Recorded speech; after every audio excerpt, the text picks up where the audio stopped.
சிவாய். வணக்கம் நேயர்களே, அலர்மகள் அஸ்ட்ரோ சேனலுக்கு உங்களை அன்புடன் வரவேற்பது உங்கள் ஜோதிடர் ஸ்ரீ கந்தசுவாமி. இன்று நாம் பார்க்க போவது இந்த ஆண்டில் நிகழப்போகும் மிக முக்கியமான குரு கிரக பெயர்ச்சியை பற்றி தான். ஜூன் மாதம் 2026 2ஆம் தேதியில் குரு பகவான் மிதுன ராசியிலிருந்து கடக ராசிக்கு பெயர்ச்சியாக போகிறார். 12 ஆண்டுகளுக்கு பிறகு குரு பகவான் தன்னுடைய உச்ச ராசியான கடகத்திற்கு நுழைவது மாபெரும் மாற்றங்களை ஏற்படுத்தும். அது மட்டும் இல்லாமல் 60 வருடங்களுக்கு பிறகு குரு கிரகம் உச்ச நிலையிலிருந்து சனி கிரகத்தை பார்க்க போகிறது. இந்த ஒரு அமைப்பும் மிக அருமையான பலன்களை பல ராசிகளுக்கு கொடுக்க போகிறது. நேயர்களே, எங்கள் சேனலை முதல் முறையாக பார்ப்பவர்களாக இருந்தால் சப்ஸ்கிரைப் பண்ணிக்கோங்க. வரும் காலங்களில் பல அரிய ஜோதிட சூட்சும பதிவுகள் வரப்போகிறது. அனைத்தும் எளிதில் உங்களுக்கு கிடைக்கும். குரு பார்வை கோடி நன்மை, உச்ச குரு பார்த்தால் பல கோடி நன்மை. நமது வாழ்க்கையில் குருவின் பங்கு பல விதங்களில் தொடர்பு கொள்கிறது. கல்வி, அறிவாற்றல், செல்வம், புத்திர பாக்கியம், திருமணம் போன்ற சுப காரியங்கள், உயர் பதவிகள், அரசு வேலைகள் மற்றும் தொழில் மேன்மைகளை தரக்கூடியது. ஒருவரின் வீட்டில் செல்வ வளம் அதிகம் இருக்கிறது, அதுவும் தங்கம் சேர்கிறது என்றால் அதற்கு முக்கிய காரணம் குரு பகவானின் சுபத்துவம்தான். அப்படிப்பட்ட குரு 12 வருடங்களுக்கு பிறகு கடகராசியில் உச்சமாவது மிகவும் சுபத்துவமாகும். பல ராசிக்காரர்களுக்கு பல விதங்களில் நன்மைகள் நடைபெறப் போகிறது. குரு பகவான் ஜூன் மாதம் 2ஆம் தேதியில் கடகத்தில் பெயர்ச்சியாகி அக்டோபர் மாதம் 31ஆம் தேதி வரை அங்கேயே சஞ்சரிப்பார்.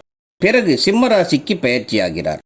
சிம்மத்திலேயே டிசம்பர் மாதம் 13ஆம் தேதி வக்ர நிலை அடைந்து மீண்டும் கடகத்தை நோக்கி பயணித்து 24ஆம் தேதி ஜனவரி மாதம் 2027 முழுமையாக கடகத்தில் நுழைவார்.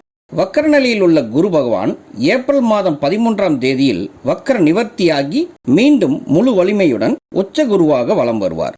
2027 ஜூன் மாதம் 25ஆம் தேதி வரையில் கடகத்திலிருந்து அருள் தந்து அதே 25ஆம் தேதி ஜூன் மாதத்தில் சிம்மத்திற்கு பெயர்ச்சி ஆவார். ஆக அக்டோபர் வரையில் 152 நாட்களும், ஜனவரி 24ஆம் தேதியிலிருந்து ஜூன் மாதம் 25ஆம் தேதி வரையில் 152 நாட்களும் கடகராசியில் குரு பகவான் சஞ்சரிப்பார் என்பதால் அவரின் பார்வை விருச்சகம், மகரம், மீனம் ஆகிய 3 ராசிகளில் பதியும். அதுவே சிம்மத்தில் இருக்கும் 84 நாட்களான அக்டோபர் 31ஆம் தேதி முதல் ஜனவரி 24ஆம் தேதி வரையில் குருவின் பார்வை தனுசு, கும்பம் மற்றும் மேச ராசியில் பதியும். இப்படிப்பட்ட அமைப்பினால் அனைத்து ராசிக்காரர்களுக்கும் எப்படிப்பட்ட பலன்கள் கிடைக்கப் போகிறது என்பதை பார்க்கலாம். கன்னிராசி உத்திரம் 2, 3 மற்றும் 4ஆம் பாதங்களும், அஸ்தம் 4 பாதங்களும், சித்திரை முதல் 2 பாதங்களில் பிறந்த கன்னிராசி நேயர்களுக்கு இந்த வருடம் குரு பெயர்ச்சியில் குரு பகவான் 10ஆம் வீடான ஜீவனஸ்தானத்தில் இருந்து 11ஆம் வீடான லாபஸ்தானத்தில் உச்ச பலத்துடன் அமர்கிறார். அங்கிருந்து குரு பார்வை எங்கெல்லாம் விழுகிறது என்று பார்த்தால் 3ஆம் வீடான விருச்சகம், 5ஆம் வீடான மகர ராசி மற்றும் 7ஆம் வீடான மீன ராசியில் விழுகிறது.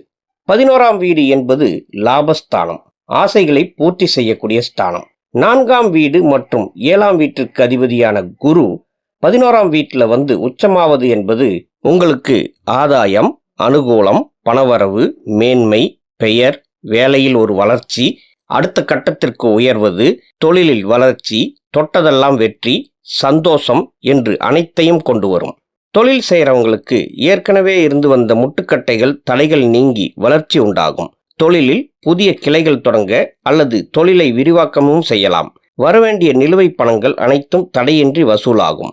பார்ட்னர்ஸ் வைத்து கூட்டு தொழில் நடத்துபவராக இருந்தாலும், தனிப்பட்ட முறையில் தொழில் நடத்துபவராக இருந்தாலும் தொழிலின் நல்ல வளர்ச்சியால் லாபம் கூடுதலாகும்.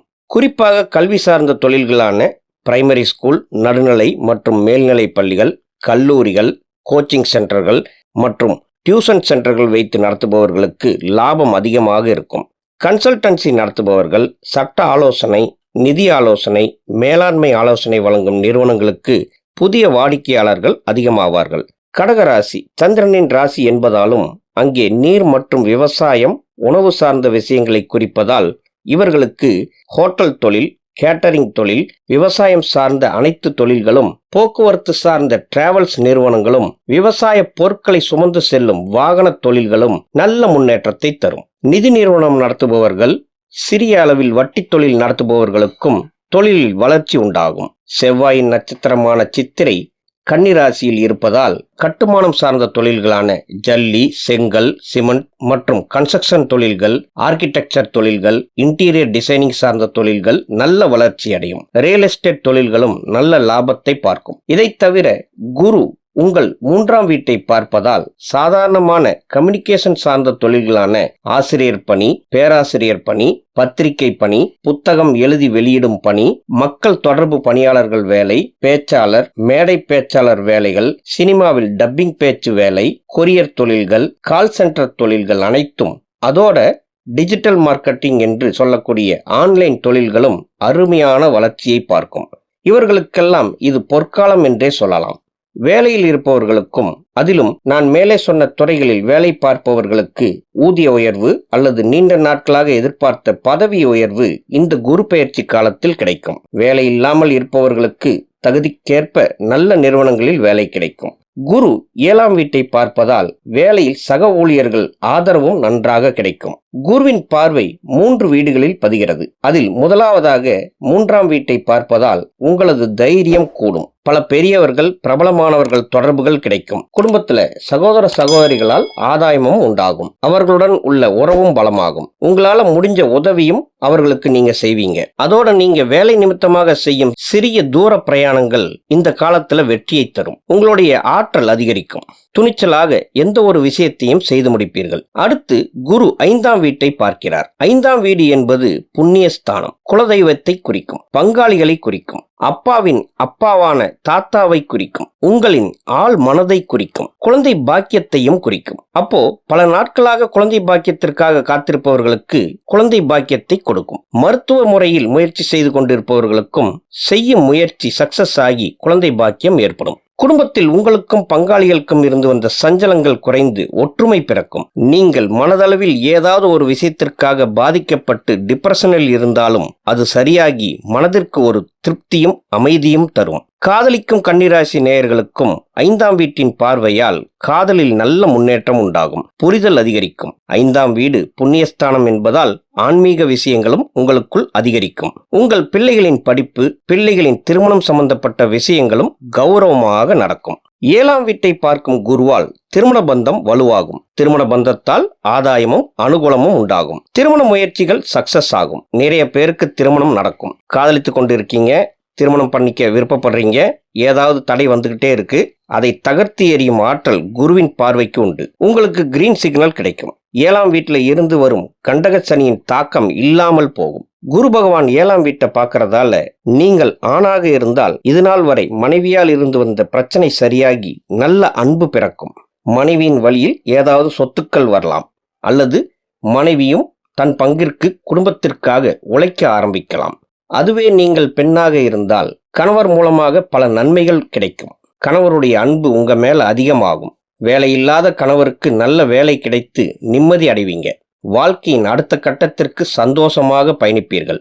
மாணவர்களுக்கு இந்த குரு பெயர்ச்சி நல்ல மன முதிர்ச்சியை தரும். எந்த துறையில் சாதிக்க வேண்டும், என்ன படிப்பு தேர்ந்தெடுக்க வேண்டும், அரசு தேர்வுகள் எழுதலாமா, வெளிமாநிலம் அல்லது வெளிநாடு சென்று படிக்கலாமா என்ற தீர்க்கமான முடிவு எடுக்க உதவும். அதனால மாணவர்கள் படிப்புல நல்ல முன்னேற்றம் அடைவார்கள். கன்னிராசி பெண்களுக்கு லாபகுரு என்பதால் ஆடை ஆபரண சேர்க்கை உண்டாகும். சந்தோஷமான பயணங்கள், நல்ல ஆரோக்கியமான நட்பு வட்டம் உண்டாகும். சுயமாக தொழில் தொடங்கும் எண்ணம் சிலருக்கு நிறைவேறும். புகுந்த வீட்டிலும் மரியாதையும் மதிப்பும் உயரும். இதுவே குரு கடகத்தில் இருந்து அக்டோபர் 31ஆம் தேதியில் அதிசார பெயர்ச்சியாக சிம்மத்திற்கு மாறும். அந்த காலத்துல சிம்மத்திலிருந்து 4ஆம் இடமான தனுசு ராசியை, 6ஆம் இடமான கும்ப ராசியை மற்றும் 8ஆம் இடமான மேசத்தை பார்க்க போகிறார். கன்னிராசிக்கு விரயஸ்தானத்துல குரு நட்பாக அமர்வது உங்களுக்கு விரயங்களை தரப்போகிறது என்று அர்த்தம். குரு சிம்மத்தில் நட்பு என்பதால் சுப விரயங்கள் அதிகம் இருக்கும். சாதாரணமாக தொழில் மற்றும் வியாபாரத்தில் லாபம் சற்று குறையும். முதலீடுகள் இந்த காலத்தில் செய்யும் போது கவனமாக இருத்தல் வேண்டும். அக்டோபர் 31ஆம் தேதி முதல் ஜனவரி 2027 வரை குருவின் சஞ்சாரம் சிம்மத்தில் இருக்கும் என்பதால் இந்த காலத்தில் வெளிநாடு சம்பந்தப்பட்ட தொழில்கள் நல்ல முன்னேற்றம் அடையும். குரு வக்ரநிலை அடையும் போது இழுபறியாக இருந்து வந்த வழக்குகள் முடிவுக்கு வரும். நேயர்களே, அதிசார பெயர்ச்சி பலன்கள் பற்றி விரிவான வகையில் பின்வரும் காலத்தில் பதிவு செய்கிறேன். தற்போது ஒரு சில முக்கிய பலன்கள் மட்டும் உங்களுக்காக சொல்லிக் கொண்டு வருகிறேன். வேலையில் இருக்கிறவங்களுக்கு ஒர்க் ப்ரெஷர் கூடுதலாகலாம். இந்த காலத்துல முடிந்தவரை டிரான்ஸ்ஃபர் கேட்காம இருப்பது நல்லது. கேட்டா நீங்க விரும்பாத இடத்திற்கு டிரான்ஸ்ஃபர் ஏற்பட வாய்ப்பு இருக்கு. அதே போல கூட வேலை செய்யறவங்க கிட்டையும் மேலதிகாரிகள் கிட்டையும் இந்த காலத்துல கவனமாக இருப்பது நல்லது. அதிசார குரு 4ஆம் வீட்டை பார்க்கறதுனால தாயின் ஆரோக்கியம் மேம்படும். மருத்துவ செலவுகள் செய்தாலும் தாயின் உடல்நிலை முன்னேற்றம் அடையும். வீட்டு பராமரிப்பு, பிள்ளைகளின் கல்வி செலவு அல்லது திருமண செலவுகள் என்று சுபவிரயங்கள் உண்டாகும். 6ஆம் வீட்டை பார்ப்பதால் வேலை மாற்றம் எதிர்பார்ப்பவர்களுக்கு புதிய வேலை கிடைக்கும். கேட்ட இடத்தில் கடனும் கிடைக்கும். அதுக்காக அதிகம் கடன் வாங்கி கஷ்டப்படாதீங்க. 8ஆம் வீட்டை பார்ப்பதால் நாள்பட்ட நோய்களில் இருந்தவர்களுக்கு நிவாரணம் கிடைக்கும். கடன் தொல்லைகள், வழக்கு சம்பந்தப்பட்ட விஷயங்கள், சொத்து சம்பந்தப்பட்ட பிரச்சனைகள் நல்ல முடிவுக்கு வரும். நேயர்களே, அதிசார பெயர்ச்சி என்பது ஒரு குறுகிய கால பெயர்ச்சி என்பதால் இந்த காலத்தில் உங்கள் வாழ்க்கையில் வரும் வாய்ப்புகளை சரியாக பயன்படுத்திக் கொள்ள முயற்சி செய்யுங்கள். கன்னி ராசியினருக்கு இந்த காலத்தில் மேலும் நன்மைகள் தொடர வசதி இல்லாத மாணவர்களுக்கு படிப்புக்காக உதவி செய்வது, வியாழந்தோறும் கோயிலில் குரு பகவானை வணங்குவதும், ஏழைகளுக்கு அன்னதானம் வழங்குவதும் உங்கள் உயர்வுக்கு பலம் சேர்க்கும். நேயர்களே, இது போன்ற சூட்சமமான தகவல்கள் மற்றும் ஜோதிட பலன்கள் அடுத்தடுத்து வரப்போகின்றன.